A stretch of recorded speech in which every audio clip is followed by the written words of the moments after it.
right, ladies and gentlemen, welcome to another episode of the D.M.C Podcast with your committed and faithful hosts, Adam Rigby, the legend, the man himself, and myself, Cody Hunter, and we are back with episode number 19. Can you believe it, bro? We're here. We made it. 19. No, mate. I've actually got separation anxiety, bro, because the last one obviously we recorded together, which was awesome. Some massive high fives going down, the hands still stinging, the heart still warm, mate. The energy was still high, but man, how hyped to be in the same room. Oh man, yeah, so just talking face to face for once. Yeah. Oh, I loved it, mate. It was like a treat, wasn't it? That, you know, we're so used to being behind the computer screen, and as we all know, there's nothing quite like being in the same room for a conversation. You know, we do our best with what we have, which is awesome, but being in the same space, just, you know, you can't beat that. That was so good. And how funny being eye to eye for a little bit and just getting used to that. Did you find that, bro? It was like looking each other in the eye, a meter away. I was like, oh, hang on a second. I just got lost in your eyes, to be honest. It was like actually weird, bro. I agree, mate. We were and sort then of sitting there for a bit in shock. Yeah, so good. Yes, mate. And then so we were in, but mate, a great little episode, and again captured what's what we truly love and what we're trying to instill in our fam is the beauty of just a conversation, and where it went, it kind of grows legs and horns and zigs and zags, which is perfect. And that process of investigation, just sitting down, managed to do a ton of that actually while we were away. Those couple of days while we were away, we had a big party on the Friday night, which unfortunately Mr. Hunter could not attend because he had to get back to some coaching. Yep. And plus the no drink rule, no fly zone. You know, it's always difficult. Eh? It's always difficult. But yeah, some super conversations coming out of that. Some super conversations. Talked to one chap for 90 minutes, which is a long time, about a whole range of stuff. But isn't it amazing how you sit down, and if you make a commitment, first and foremost, to listen, and that becomes one of the greatest arts in a conversation, because as Cody has talked about before, you know, we've gone through and said, okay, someone's telling me a problem, I need to fix it. Where the beauty is actually just listening. Fixing can be just listening. Having someone to talk to can be the fix itself. So learning to listen and not passing on any advice or judgment, but if some is sought or requested, then absolutely. But remember, you're going on what you know and what your experience is. So just sit, digest and absorb it. And I love getting lost in those moments, just hearing people talk about things they're passionate about and the questions we can do to open that stuff up. Getting really, you know, just by process, just getting super, super good, like invested in those moments. The game changer, no distractions, phones away. Yeah. It's beautiful, mate. And because it's a practice, it's a purposeful practice where you're always ready for that to happen now. It's just an awareness, like an awareness that's there. We spread the word so much. We talk about it all the time about DMCs, and now you have to kind of be ready when they come up. You know, that's sort of part of of what we're representing, is the fact that this might happen. Maybe someone will even sort you out to have a conversation with you.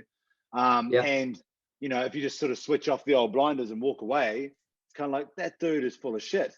You know, they talk about being ready for conversations all the time and being open to have these DMCs in these certain situations. And he barely spoke to me. He was on a cell phone the whole time, ignored me, was wasted as on tequila. Cody says he doesn't drink, but he was smashed. And, you know, you know, but it's quite funny now, because that's how it is. And that's cool, because it does mean we're just aware, standing by, ready. If it happens, we're good to go. Let's have a little catch up and a chat. One thing, bro, I was going to say that from, again, sort of talking about behaviors and habits and saying no to things. And we always sort of talk a lot about, you know, the power of saying no. And with me saying no to a party, I did say to you offline that I was getting quite a bit of FOMO in the taxi cab on the way back to the airport. And I'm standing at the airport and I'm like, man, those guys are going to have a really good night. Like, I was like, oh man, like, but I'd done, as you say, you know, as you can say, I'd burned the boats. I had booked air flights. I had committed to being home for my kids and family. So there was no way the decision could be changed. But mate, didn't mean that I wasn't sitting there going like, oh no, what have I done? It was quite good actually. It was good to test. And being around some people that were supportive of that, because there's nothing worse than, I think the sentiment was, oh, it's a shame you couldn't be there. But when you really talk to them about the reasons why and wherefore, people are like, no, I get it. Because we're all advanced in life. We all have those connections and commitments and children, family first and foremost. So no one should shoot you down for that. But the sentiment was, it was unfortunate that we went there. We had a lot of fun. Went out, and it was one of those unexpected nights that just grew legs and connections and people they hadn't seen in a while got a chance to chat to, and it was a super cool night, and may take 2 or 3 months to recover from just the late nights. But hey, next day, guess what? Up, breakfast, tennis. It was sick. No excuses, you just got to deal with it, take it for what it is. But I don't let stuff like that stand in the way of your passion. And if it is, just check yourself before you literally wreck yourself. Mate, well, it's earned, eh? You've earned it. Now you got to do something with it and get out there. But I was talking to a mate where, like, the next day was one of those days for me where, again, I woke up and I knew that if I had a drank after not drinking for 5 weeks or 6 weeks, straight away, you got some regrets there. But the next day was actually my son's team, who I coach. We had our first really good win that we've sort of had of the season. We haven't really done super well just yet. And Maddox, my son, scored 3 tries, had a great game. And it just happened to be one of those days that I would have kicked myself for missing. So it just made it all worth it. But again, that whole power of saying no way, like, I mean, I'm 6 weeks in now and no desire to touch any alcohol at all. I haven't missed it. I've had no reasons to drink it. And I'm learning a lot. I'm actually, I'm really quite enjoying it. And I don't see any end to it in the future at this stage. I'm just going to keep on keeping on. We'll keep cruising and see what happens. Yeah, and the habit is often it's just having something in your hand, eh? It's like the people that smoke only when they drink. Yeah. Yeah. That little chestnut. We know a couple of you. Yes, we know who you are. You know who we know who we know who you are. I only smoke when I drink, so don't drink then. Well, that's the trigger, eh? If you want to use that as the excuse, and I think we want to chat a bit about that later on. But yeah, the habit of having something in your hand. Now, a good little technique for those who don't drink. You can actually get yourself a nice cheeky little soda water, or even if you want a lemonade or something, but you could get it with an ice in a short glass with a twist of lemon. Ooh. And, people will just make the assumption that it might be something a little stronger. You don't have to justify it or explain it. If people are going to put you through the mill for it, then maybe just in that wrong environment. But, if you want to feel part of the gang, have the same glasses, you can 100% make the same noise.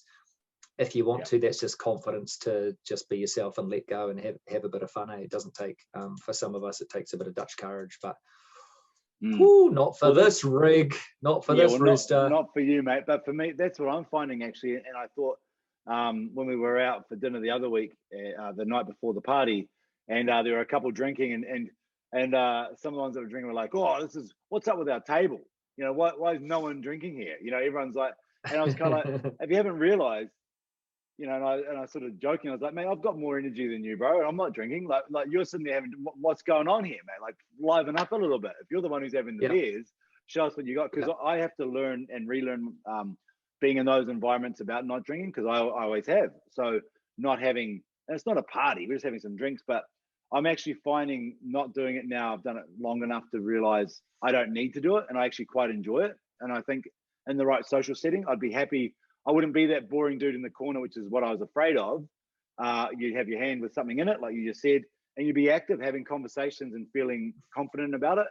And that's learning and experience as well. And I honestly am not that good at that yet, but I feel like it's getting much better at it.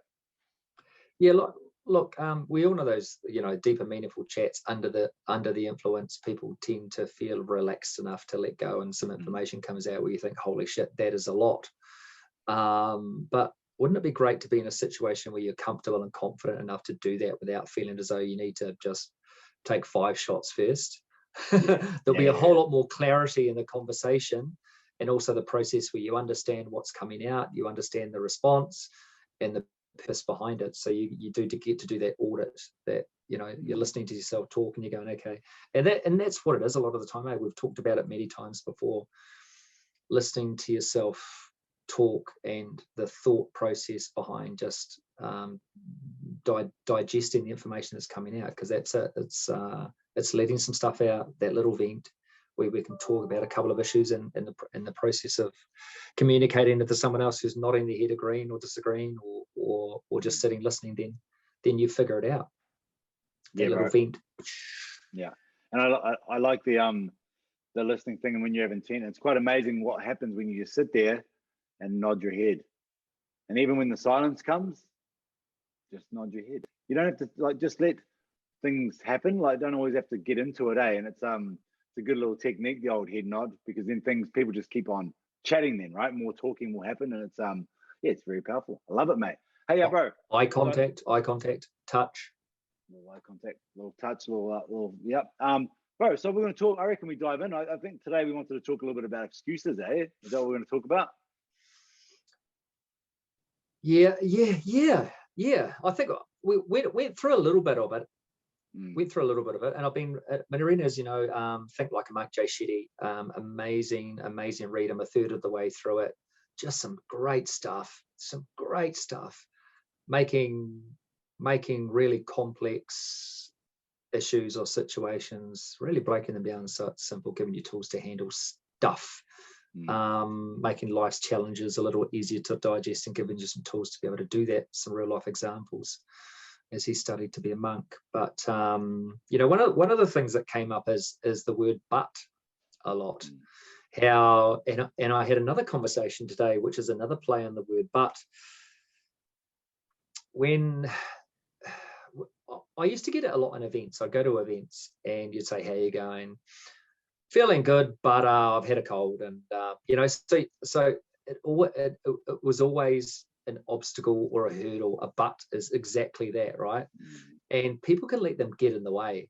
You can talk yourself you can talk yourself out of anything. But my view, the overarching feeling is that the but becomes it's a mental hurdle. Sometimes it cuts way deeper. If you write these things down, if you're writing down things, call them excuses. I have always wanted to start swimming, but I don't have the time. Okay, let's digest that a little bit more. Time management. I don't have the time. Okay, that's my but. I wanted to be a doctor, but I couldn't go to university. Well, you couldn't go to university. Why was that? And also an attachment to helping people, to something, a medical profession, to people care. Is there another avenue that they could have sought? So it's looking at that word and how people use it. And Justine said to me, actually, my wife said to me today, and I mentioned to her that we might be talking about the word but, and she heard an analogy that everything that comes before a but is a lie. Yeah, I was just going to talk about that. I was going to talk about, as soon as you say but, whatever you said before that means nothing. I was going to come to your party on the weekend, bro, but my kids were sick, or but I got busy, or but, and it's like, well, what you just said means nothing to me. Yeah. That's so interesting, eh? It's a flush, isn't it? It's a flush. Look, we there are reasons why we do or don't do things. If it's important, believe me, you can find a way to do it. But again, these are just obstacles, and what we tend to do is place way too much significance on the obstacle itself, and we forget about the solution, because there is a solution to every obstacle. You can step over it, you can try and break through it, you can get assistance, you can ask for assistance, you can ask for help.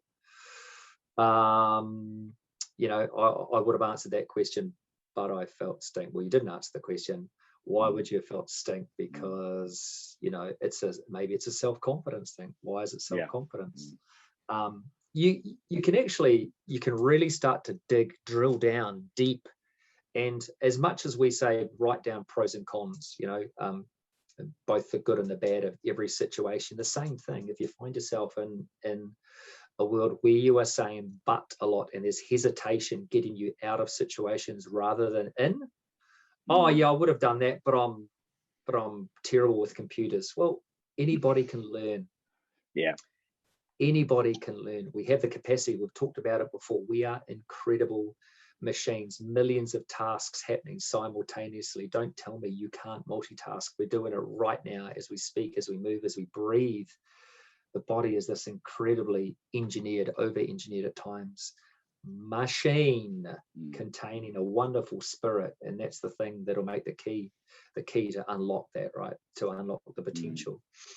Now, the funny thing is, you know, I applaud people who want to give stuff a try, and sometimes it's not for you, and that's okay, but don't let that hold you back. We know in life that there are people that are exceptional at stuff, and that's their thing. It may not be you if you've tried it and it doesn't quite work. Don't set yourself to other people's standards. There's a space for you and a place for you and a passion for you. And as Jay Sheeter would call it, your dharma, where your passion and your purpose and the practical side of it collide. You know, that's where you'll find yourself. That's what we should all continue to do.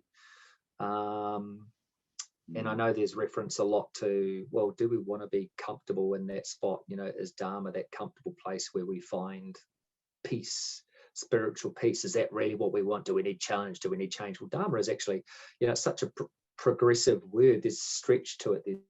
There's no limitation to it. We can extend it so much further. So even if you're in a place where it brings you joy, you still want to be challenged in that space. You know, for us, this brings us joy. Our passion, and we found our purpose, and this is the practical application, applying some of the skills, the conversation skills, to be able to accommodate it and talk to you people. But you know, outside of that, what's outside of that, the stretch for us, the big hairy audacious goal is to continue to grow this, right? To talk to more people, to make this a real community, to add more people to the list. And it's not just about subscribers, it's about reach. It's turning our people into, I guess disciples is the wrong word, but true exponents of the deep and meaningful chat.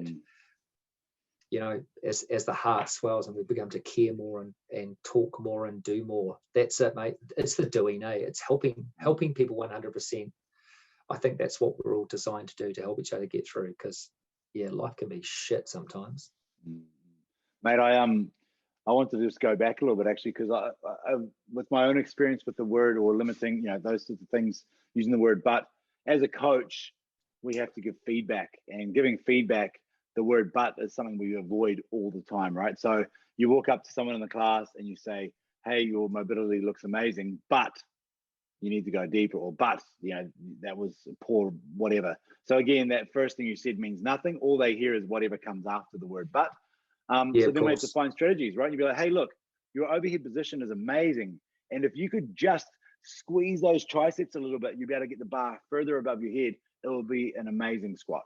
So it's kind of like, oh, so even in my own language now, you catch yourself before you use it, because you're so used to giving feedback to people without using it. Yeah. So it's quite a good skill, and it's quite a good way to manage that language, like we talk about being impeccable with your word. Like, you know, it's kind of coming, and you sort of you stop yourself, especially when giving feedback. It's a great way to practice, you know. So yeah, it's a funny one, eh? It's really it's very useful to be able to use something other than that word.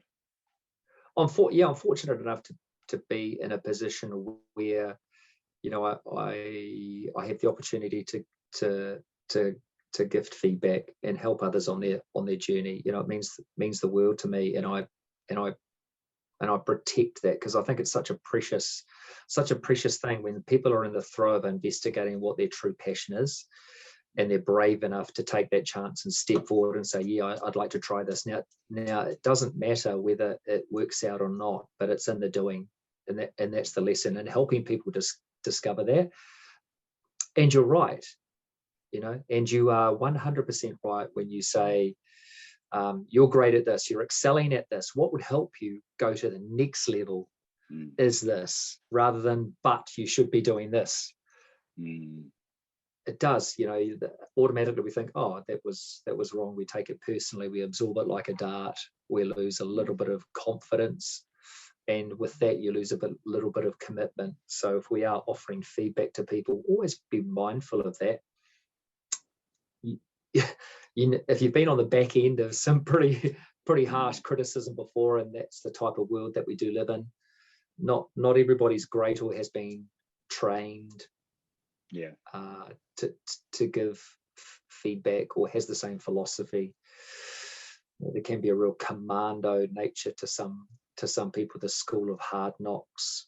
But what we need to do collectively is, if we are giving and whatever it is, whatever stage of life it's at, whatever the feedback may be about, think about the spirit, think about the soul, think about the heart. Because I know 1000%, when it is something you are passionate about, you're investing your heart. So the first string of feedback, when that starts to flow, that's the first thing it'll touch. Outside of the practical application, we're deep thinkers, but if we're passionate about something and we really love it, when you hear something, that may make that waver, the first thing that's affected is the heart. So consider that if you're offering that level of feedback. But again, that word but. No more buts. No more buts. No more buts. What's worse than a cigarette butt? A bit. That's right, mate. And there's another one we were talking about a bit earlier, and that's limiting yourself by saying just a lot. Hey, like someone's like, oh, I heard you did an amazing job at work the other day, and you're like, oh no, it was just X, Y, and Z. I just did enough for. It was just this. It's like, no, mate. Like, it was amazing. You kicked ass. Oh, it was just this. It's just so. Just bring it back down, and that's maybe a bit of a Kiwi thing. It's like, don't want to stand out too much, so because everyone will start burying you. So you just got to make sure you bring yourself down. Bring yourself. Oh, mate, 400 kilo deadlift. Oh no, it was just a little bit. Not too bad, not too much. Super modest. Yeah, the power of the word, and such a simple word to break up a sentence. And again, if that's all it can take to stimulate a bit of negativity. And negativity can grow way faster than positivity, unfortunately, because it's perpetuated out in the universe. That's the way, out in the world rather than the universe, So that's what we're trying to achieve. Way more positive talk, way more positive flow, way more positive conversations. Out of that might come some really challenging stuff, where it does get difficult to confront a lot of stuff. But I think it's important, again, to unravel it like anything. We've had a couple of instances this week where stuff that means a lot to us, like culture and people, and a few things have been come to the surface or been put at risk. And for me, I'm 100% a defender of people and culture. I've discovered that what matters to me most is helping people, and that's just not from a group fitness perspective. That's my life. That's even in work. Even selling things as simple as technology, at the root of it all, I really feel as though I am helping people, and I carry that with me. And I like to think that is at the heart of my success when it comes to selling, because really, I'm not trying to rob anybody. I'm not selling stuff for the sake of selling. My interest is the person that I'm having a conversation with, that I'm talking to. I'm trying to help them with an issue. And it comes down to everything. It can change if you find that Dharma, if you find that the place where you belong, where you're true to your purpose, to your heart, to your mission, and you're carving goals and future strategies out of that, and people are affected by it in a positive manner. It's amazing, eh? It's so amazing. We talked about it. Well, I talked about it on the daily D.M.C, and when we talk about moments where we're victorious, and of course moments where we get challenged and we get smashed over and feel defeated, but that overwhelming feeling when we celebrate victories and we feel so great about ourselves, and we forget the importance of feeling great and celebrating the victory of others. And when you start to do that, when you see, you know, how good do you feel if you're in a room and people are just succeeding? You can take it two ways. If you see someone lifting heavier than you could feel bad about yourself. You go take it personally, you know. Whereas you could go over and celebrate and say, man, that was amazing, unbelievable. And it gives you that energy and motivation to be able to say, do you know what? That's the motivation I need to help me get to that level, to be able to celebrate everything that's great about the experience. The challenge is one small part of it, but celebrating the small things, the victories in life, going out walking, celebrating the birds, such a beautiful day, bro, today. You know, small things like that. But you know, you and I are both big on the word, the power of the word. And I wouldn't have really unraveled that without old mate. Flick their head to the other side, Adam. That's how technology works. Without old mate here. Oh, by the way, bro, guess what? Got a book for you. Oh, it's here, boy. Send it up. Yeah. Throw it over, brother. Mate, I was talking with someone today, actually one of my online guys I coach, and he sent me a note, a text, and it said that, you know, a thing for him is focusing on the scale a lot, which I don't actually recommend, but that's the way he likes to manage himself, is to see the number every day. And he came through and goes, oh my God, it went up 2 kilos from like a day or two ago, and you know, like I've done everything super well, I've hit all my targets, yada yada. And I was like, mate, slow down, mate. It's a big picture item here. Like, just think about all the wins you've had. Like, that's why we say the whole trust the process. You know, this whole week you've done everything you said you were going to do. You've trained the amount of times you said you'd train. You stuck to your nutrition guideline and your plan. Like, you did all these things with such an amazing win. It's all victories and winning, and you're letting this number on a scale that could change because you've drank an extra liter of water this morning, or anything could affect that. You're going to let that change your entire feeling of success. And I said, mate, another reason, this is the reason why I don't weigh yourself every day. For those of you that are listening, don't get into that, but another story. But yeah, I was like, think about the victories. Like, think about all the wonderful things you've done, all the work you've done. Think about that, and don't even worry about, just trust the process at the end of the journey, or not even the end, as we move forward. But don't let that number get you. That's just crazy. It happens so much, and you know, I've fallen into that trap myself. I've been on the other end of, you know, at one stage I wanted to put on a significant amount of weight, and then, you know, at the other end I've tried to lose a significant amount to enable the specific sporting activity.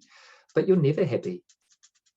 You step on it, it tells you a number, and you'll never be happy with it. It's like chasing the end of a rainbow or trying to find a unicorn. Yeah. It's one thing that I can tell from experience. It's never enough.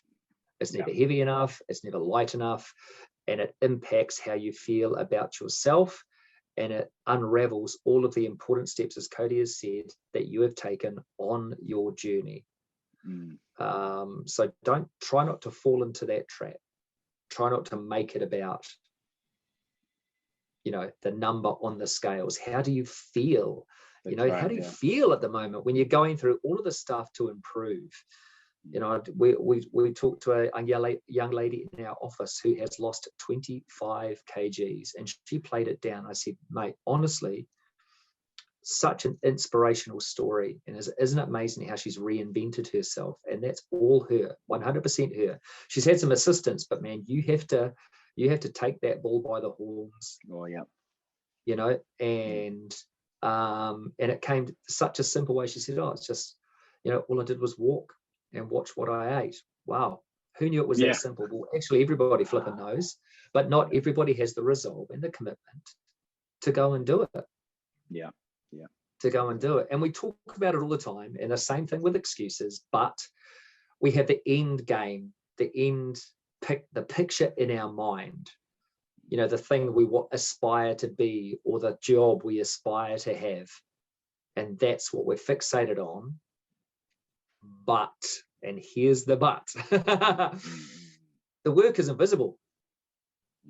That's the part we don't see, but that's the part we need to fall in love with. That's the part that, you have to take on and say, this is something that is important to me. I'm prepared to do whatever it takes. As I said last week, the guy that used to be a singer, and he said, if you get up every day, dreaming about something, you go to bed dreaming about it, and you do everything you can in between to do it, you get it. It's true. It sounds flippant, intense, but it's actually not. It's like manifesting. I can't say that you can sit here and think, oh, I want a six-pack. That's not going to get you a six-pack. But if you keep that in your back of your mind, then things are going to start to happen in terms of manifesting. Your nutrition will change because abs are made in the kitchen, right? And then you're going to have a regime that means you're going to activate your ab muscles. You're going to start to think about core activation. You're going to implement it as a strategy. That's how it's practical application of the word manifesting. It's great to have something to aspire to have or to do or to be.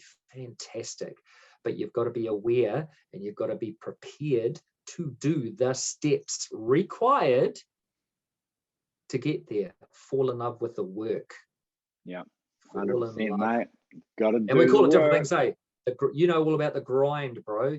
All about the grind. And you love that. Yeah, You love that. Well, that was from one of those videos, that Iron Man guy. I wish I knew his name, that I sent out a wee while back. But that's what he said to everyone. He said, if you ever see me on the course and I look like I'm in the mad pain cave and I look awful, I look like I'm hating it, you yell out, you love this, bro. You love this. This is what you do. You love this. That was what he tells anyone to yell at him. I was like, that is so good, because that's just a reminder. The pain, don't say... Braden Curry, mate? Oh, I don't know, mate. It was a great video. But it's not like saying like, oh, this is easy, or no, just ignore the pain, or don't try to like, there's all these things that you're going to try to avoid, but just say the truth. Like, and because you love it, you're willing to you go through the pain, push harder, stay in the game, because this is essentially, you can't forget that you love this. This is what it's all about to you. And I mean, obviously in the pain cave, you can forget that. Like, this is so cool, like a great reminder, Yeah, I look back on we'll call them, let's say, achievements, things that I've managed to do and committed myself to doing. And you see the end goal. You have the medal hanging up on the wall, and you have vivid recollections of the day and the struggle and the battle, regardless of what it was. And you think, how the fuck did I manage to do that? Where I am now, could I see myself?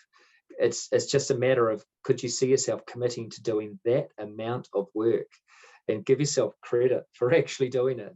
And I do. I look back on some of those days and those training buddies that I've had, and some of them may be listening, that man, you go deep and dark, and it can be super lonely. It can be super lonely, but yeah, you've got to embrace the grind. And there are really, when it comes to stuff like that, there's no shortcuts. There's no shortcuts. Lots of great examples on television at the moment. The Tour de France is still going strong. Wimbledon tennis still amazing. The pinnacle of sport, of each of the sports. Me loves the tennis. You guys know that. Me loves the cycling. You guys know that. The football's on at the moment. A whole lot of guys falling over, chasing a little leather thing around. England's Olympic diving team has taken on a recruit from the football team because a tremendous 9.5 in the penalty box. But it is what it is. It's a game. That's part of the game. And there's always those comparisons. You see the memes where there's the picture of the guy falling over and crying because he got his ankle tapped, and then you've got a cyclist that's hacked to pieces that fell through a fence at 70 k's an hour and is limping his way. And I think we may have talked about this before, but there was a guy with broken arms, 2 broken elbows, that was in the Tour de France, that managed to jump back on the bike and ride to the finish because he didn't know what state he was in, because the adrenaline was pumping, he was sore, he was aching. One of the favorites for the Tour de France had a brutal crash, very bad crash, just a touch of wheels, and if you're going down at 50 k's an hour, he fell into some rocks and stones, cut his body to pieces, and was on the bike the next day, covered in bandages. And I couldn't even imagine that pain. Think about a paper cut, times it by 1,000, then go sit on a bike. And he pulled out 2 or 3 days later, but he wanted to keep going. You know, he was invested. But you know what he carried with him is, and I think is wonderful, all of the experiences, his family, his teammates, all of that. You know, it was that solidarity. That's what he didn't want to let go of. You know, he didn't want to let down his team. He didn't want to let down his army of fans, his family. And so he was willing to put himself through such excruciating pain to do that. It's amazing. Such an amazing sport, such a painful, brutal sport at times, but beautiful. There's a lot of poetry in all aspects of pain. If we're prepared to look for it. But you know, Roger Federer getting beaten, the GOAT, the greatest of all time, going down in the quarterfinals in straight sets, just beaten. I mean, even the best of the best can get beaten. You know, certainly he's older. Certainly the young guns are coming through, the next wave of elite athletes that have played from the age of 2. But class, absolute class. Crazy. Yeah, we were talking about the other day, we talked a little bit about UFC, bro, but I was watching today the actual weigh-ins, not the weigh-ins, the press conference for Conor McGregor and Dustin Poirier, who's fighting their third fight, right? So fight number 1, Conor was real lippy. He was his typical Conor self, and he won that fight. Fight number 2, he was super nice. I don't know if you remember that. He was like asking for the spicy hot sauce, and he was very like, yeah, mate, we'll do this. And anyway, mate, today he is back to his old ways. He is shocking, his talk. But I'm not gonna like, no joke, he was in his head. He looked like he was already in Dustin Poirier's head. He looked like he was causing havoc to his mindset. Like I reckon the way he was talking at that press conference and the way what he was saying was stirring old mate up, and I don't know, in a good way. He was talking about his wife and stuff. Like, he doesn't stop, this guy. But I remember he tried doing that to obviously Habib last time as well, but he's a different level of like, good luck, mate. You know, whatever you say won't matter. But yeah, it was so interesting just seeing his different preparation for each fight. Obviously, the way he won, so the second one he lost, and now he's like, okay, how did I win that first one? How did I behave? What was my style? Take it back. And I mean, people love it. The views are going to be massive. People are going to watch it from all over the world. But the master, he gets in. If you look at the fight with Jose Aldo that put him on the map, when all Aldo wanted to do is he forgot about his game plan, and he just wanted to smash Conor McGregor in the face as hard as he can. The fight lasted 10 seconds, maybe less. The guy was an actual natural born killer, legs like softball bats, right? Hands like sledgehammers, and it was annihilating everyone in the division. Conor McGregor comes in, and Aldo runs in to swing the biggest punch with all the fury, and McGregor just gets in and times a perfect punch to the chin, and Aldo dropped face first, and that was it. Game over. And that was it. And that's what they're designed to do. Now, there are people in our lives that are antagonists that take great pleasure in seeing other people squirm, and that's where we think about, don't take it personally. That's what I'm rubbing the earlobes. Well, that's right. He beat Aldo outside the ring, didn't he? He had won that fight before the bell even rang. Yeah, he'd already got him. Game on. And we talk about things like, too, you know, the All Blacks had a massive win over Tonga, and no one really wanted to see that. I mean, it's great to see the All Blacks excel, but no one really wanted to see a team get beaten by 100 points. I don't think it's great for the game. But what is important is these games are continue to be played, and we take the responsibility to make sure that the islands around the peripheral and other rugby nations get the benefit of our experience, of our coaching models, you know, that they for some players, that'll be the biggest moment in their life, playing the All Blacks. Yeah. But no one wants to see anybody go down by 100 points. But unfortunately, like the All Blacks of old, a lot of their games were won before the All Blacks got on the paddock. Seeing the haka for the first time was something new. It's not new anymore, but it still strikes fear into the lesser teams, the global teams. They are the benchmark, and have been a consistent force in rugby. So yeah, getting beaten before you even step on the start line. Maybe it's just by using the word but. Mate. Maybe it's the buts. I would have beaten Conor McGregor, but he said some nasty things about me. Okay, let's rewind that. So you took it personally, it got in your head, and the hurdle was just a whole lot of words. And I know it's hard. We know it's hard, people. Sticks and stones, eh? Yeah, sticks and stones. Some of the stuff that can be said to you is cutting. And I realize that now. I appreciate that. You know, I can be a tongue-in-cheek kind of guy, but I try not to do stuff or say stuff that's intentionally going to hurt someone, because you've got to be aware of where they are in their life. You know, you can have a bit of a laugh, but not at someone's expense. Have a bit of a laugh with them, not at them. So choosing our words carefully. Sometimes it's just to make someone smile and make them feel better, or just instead a little bit of energy in a situation where we're, you know, making some positive out of some negative, trying to help someone laugh off an intense situation. But yes, sticks and stones. So if you do have a Conor McGregor in your life, the best way is to deal with that is just to smile back and do what you do best. Go out and be that glorious being that is yourself, and don't let anybody compromise your own beliefs or integrity or intensity by trying to take that away from you, that one drop of poison in your pond. Mate, well, think about banter. That's why I like banter's, if you've ever played in a team sport or any sport with your mates, that's all it is. It's just banter. You tease the shit out of everyone.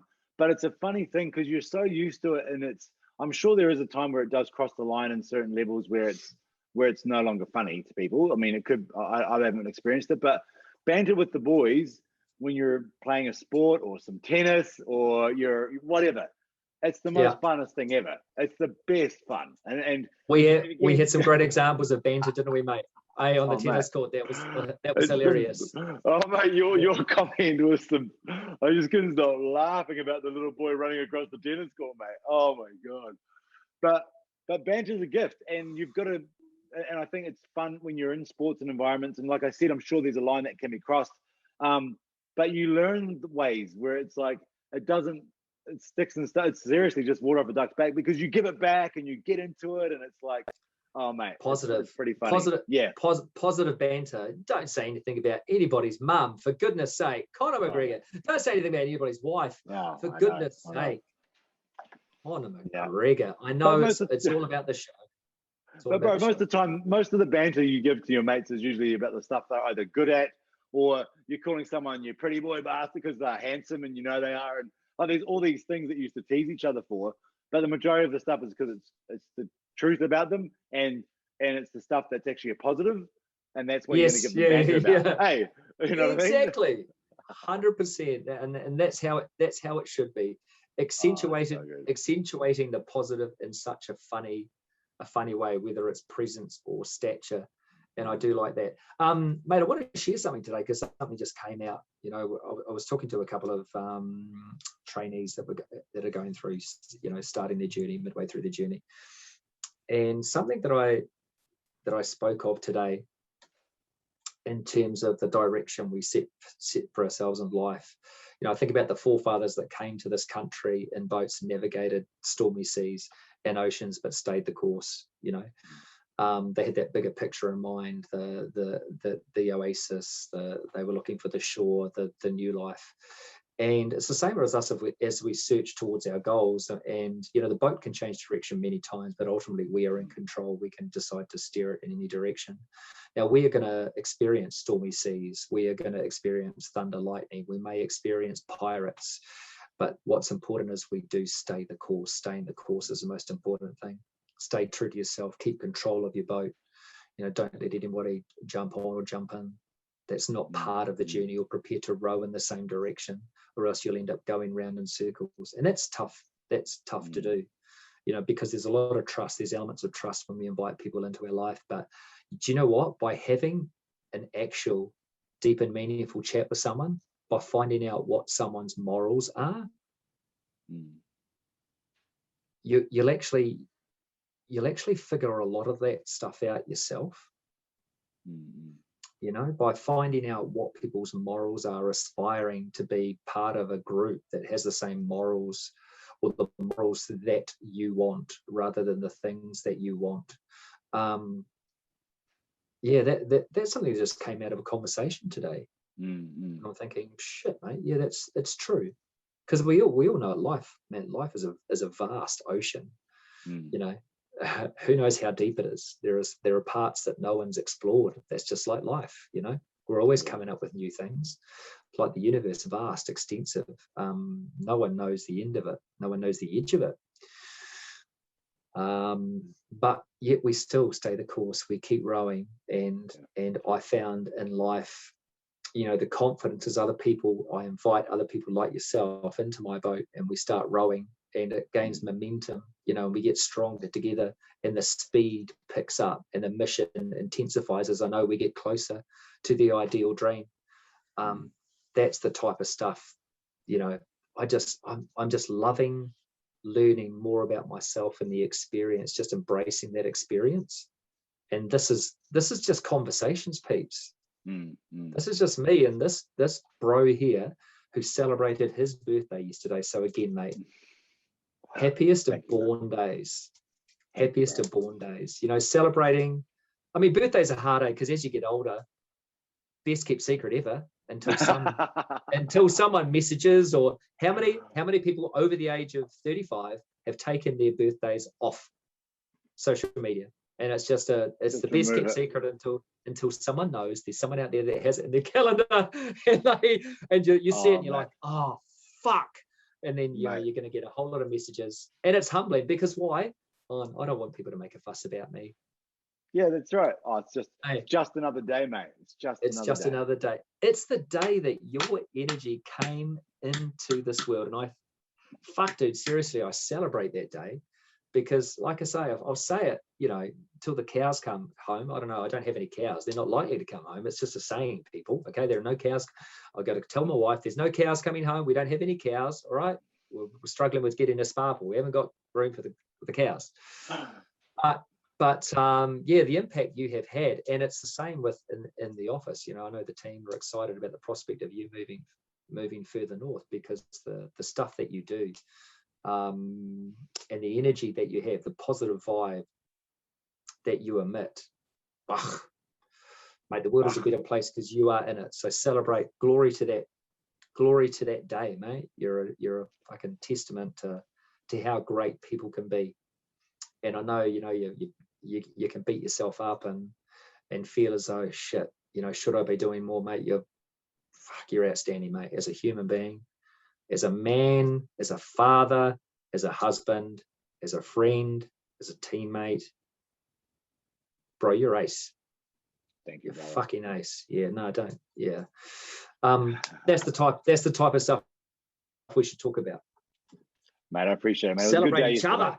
Because we have young kids, right? So it's all about the young kids, bro. And so having them around, as you know, makes all the celebrations cool again. You know, as they. When you just by yourself, you kind of once the kids roll back around, everything's awesome again. Hey, Christmas is back to being cool. Birthdays are celebrated. I ate cake yesterday. I've eaten no added sugar. I've been really strict on my nutrition for the last little while. And yesterday I was like, I've got to have cake with the kids.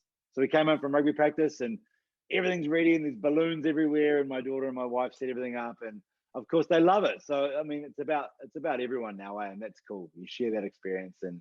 Just allow people to celebrate too, eh? Yeah, allowing people to celebrate you. Don't get in the way of it. Because I know, I do know what it's like, you know, as you start to stack a few years on. But yeah, the funny thing is you get older, you say age is just a number. And it is. I know, look, I think we may have talked about it before, but I know it's your spirit, your energy, eh? It stays the same. It fucking stays the same. Sure, the vessel that carries us around gets a little withered, because we eat the absolute shit out of it. And so we should. But we should also look after it, right? We should also look after it. We should hydrate it. We should train it. We should feed it. We should feed the mind that drives the body. We should do all of those types of things to enable us to do all of this stuff for longer.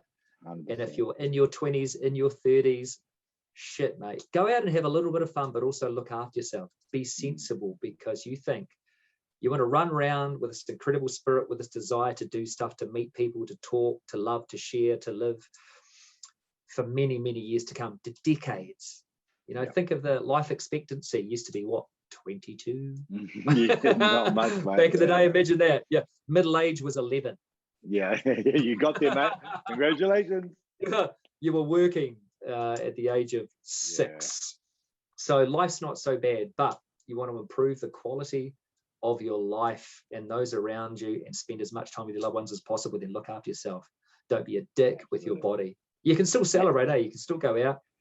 Oh, mate, 100%. Like one of my old just missions, is just to live a healthier, happier, stronger, for longer life. You know, like push it out as far as we can get it without being stuck in a chair. I just want to keep on cruising along, you know, and it's still being able to run around with kids. And I know it's funny, but years ago I came to that realization after rugby, when my knees were so shot. It's like, if I don't stop doing this now, there's a chance that I'm going to be limping and not very able as a 40-year-old.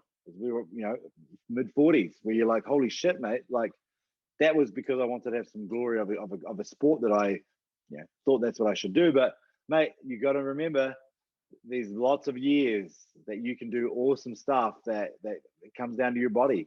I never want to be in the position where I can't do something because of my body. And there are a few things I have to be careful of because of old injuries. But mate, overall, very happy with what I'm able to do. Still very grateful for that. Yeah, and it's the 1%, right, that end up being less than 1% of the captain of the All Blacks, and getting the 7-figure pay packet and flying helicopters and being on milk packets, and that's them. That's their destiny. You know, the universe put them in that spot for a reason. And you look at the autobiographies of All Blacks and sporting figures, and you'll figure out why they are the greats. And I think it's awesome that we aspire to get to that level, or play, or are inspired by those people to play the game. But it should be for the love. It should be for the enjoyment. But when it starts to compromise your own quality of life, how many people go through and do a sport like a boxer that should have retired many, many years ago, and ends up, just punch drunk. That's intervention. That's where you need loved ones around you, and knees are a classic thing. I had to stop. Like I say, with me, a fractured skull and some broken legs were probably a sign that this little guy was destined for endurance sport. Running away from people instead of running into people was probably the best path for me. I found that out the hard way, and it still affects me. That's why I love running. I love running. It's something that I will try to continue to do. I talked to a friend the other day about some goals that I'm goal orientated, so I want to find some stuff to really stretch. And if it's something like if it's an endurance event, if it's like an Ironman, it won't be, I want to qualify for this, I want to do this, I want to smash my times. It'll be, I just want to do something that's going to, I want to fall in love with that process again. I want to put myself, I want not punish myself, but I want to feel that. I want to feel the benefit of just that commitment that I make to a goal, and getting there is just sweet. But it won't be at the compromise of my health. It won't be at the compromise of my family or my integrity. It'll be something that I can do that'll work for everybody. So exciting times ahead, eh? Love it, brother. Hey, mate. Don't put a cap on life. Never. Another thing we're going to say is that we do have to find our winners of our giveaway. Yes. So how about we bust it out over the weekend? We haven't done it yet. We've got them on the list. We have to choose those, and then we'll announce it through Instagram over the weekend. So stand by for liftoff on that.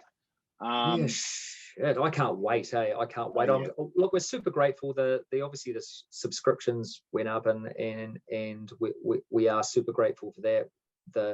The investment, that people have come back in, and a couple of really cool messages. Because Cody and I share that stuff.